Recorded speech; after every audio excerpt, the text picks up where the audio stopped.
چھپتا چلا گیا. اب انسان چھپ رہا ہے. کب چھپتا ہے انسان؟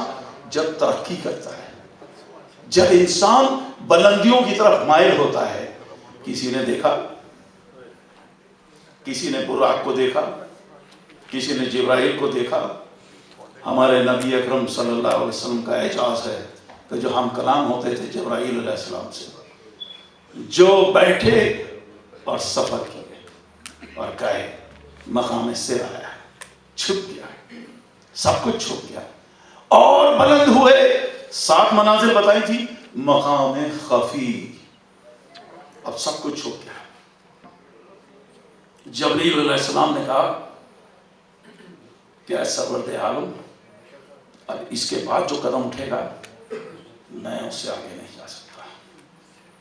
اتنا چھپا میرا حبیب, اتنا چھپا کہ انبیاء پیچھے رہ گئے, ارواح عالمین پیچھے رہ گئی, صالحین و شہداء پیچھے رہ گئے, انبیاء کی صفوں کی صفیں پیچھے رہ گئی, اور جبرائیل امین جو بزرگ تر ہیں فرشتے, وہ بھی کہنے لگے عاجزی سے, اے پروردگار, اے حبیب میں اس سے آگے نہیں جا سکتا. یہ تھا مقام خفی, چھپ گیا. اب مقام اخفا ایک آخری منزل ہے جہاں پر کعبہ قوسین کی منزل آ گئی. آج ہم یہ کہہ سکتے ہیں کہ ہمارے نبی, وہ ممتاز نبی, وہ اعلی نبی, وہ سرور دو جہاں, وہ حضور پروردگار کے عالم میں حضور ہے. حضور ہیں, حضور. کیوں حضور ہے؟ اس لیے کہ جب وہ وہاں پہنچے اور اپنی عبادتوں کا سلسلہ شروع کیا, نمازیں پڑھی, سجدہ کیا. میں اس چیز کا ذکر کر چکا ہوں. اور اس میں کیا تھا کہ آپ نے پروردگار عالم سے کہا, یا پروردگار عالم, میں جس چیز کے لیے یہاں پر آیا ہوں, گو کہ تیری کبریائی کا میں قائل ہوں, مگر میری کچھ التجا ہے, یہ ہے کہ تم نے اپنی امت کو بخش دے, میری امت کو بخش دے. آئیے جس امت کو بخشوانے کے لیے سرور تو جہاں اتنی بلندی پر پہنچے, ہماری ذمہ داری کیا بنتی ہے؟ بس 2 جملے کہہ کر یہاں پر ختم کروں گا, اور وہ یہ, اگر ظلم ہو رہا ہو تو بیٹھ کر تماشا نہ دیکھو. اگر ظلم ہو رہا ہو تو صرف لپ سروس مت دیجیے. اگر ظلم ہو رہا ہو تو صرف اور صرف یہ مت کہیے کہ فلاں برا مان جائے گا اور فلاں اچھا مان جائے گا. یہ نبی کے ماننے والے کی سب سے بڑی شناخت ہے. محبت کے کامنے والوں کو محبت دیتا ہے, اور جو ظلم کرتے ہیں ان کے خلاف صدائے احتجاج بلند ہوتا ہے.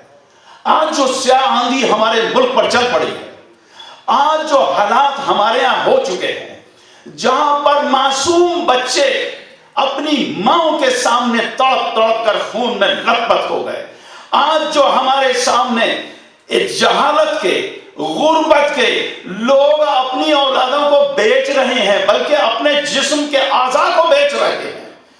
ایک ایسی مائیں کہ جو غیرت دار ہو کر خودکشیاں کر رہی ہے, اخبار بھرے پڑے ہیں, مجھے ان کو جانے کی ضرورت نہیں ہے. آئیے آج ہم اس فورم سے دعوت دیتے ہیں, میرے قبل آنے والے لوگوں نے جو کچھ آپ سے کہا میں اس میں ایڈ کرتا ہوا یہ چلوں کہ آئیے آج ہم جب بھی بیٹھے تو ظلم کرنے والوں کو پروٹیکٹ مت کریں, ان کے لیے جواز پیش مت کریں, ان کے لیے کوئی تاریخی جملے مت کہیں کہ ان کے ماتھوں پر سجدے کے نشان ہیں, یا ان کی اتنی بڑی بڑی داڑیاں ہیں, یا وہ نمازیں پڑھتے ہیں. نہیں, یہ اسلام کے بھیس میں چھپے ہوئے درندے ہیں.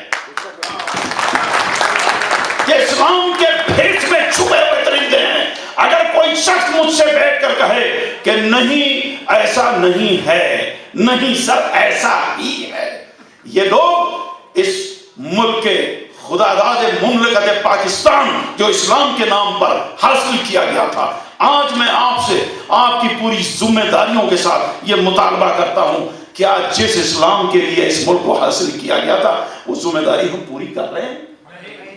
کم از کم ہم اتنا تو مطالبہ کر لیں کہ ظلم کو ظلم کرنے سے روک دیں، اتنا تو کر سکتے ہیں؟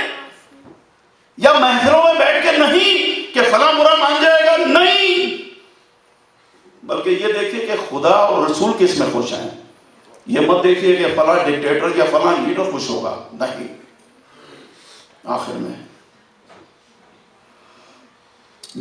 منتظمین پروگرام کے بارے میں چند جملے کہوں گا کہ جناب مبشر صدیقی صاحب اور جاوید رشید صاحب جو کہ پاکستان امریکن ڈیولپمنٹ کے فورم پر آپ کو زحمت دی ہے، ہم فقط کسی پولیٹیکل یا کسی سیاسی جگرناٹ میں پھنسنا نہیں چاہتے. یہ پولیٹیکل پلیٹ فارم اس آرگنائزیشن کا نہیں ہے، ہماری ایفیلیشن کسی پولیٹیکل پارٹی سے نہیں ہے، یہ پیورلی سماجی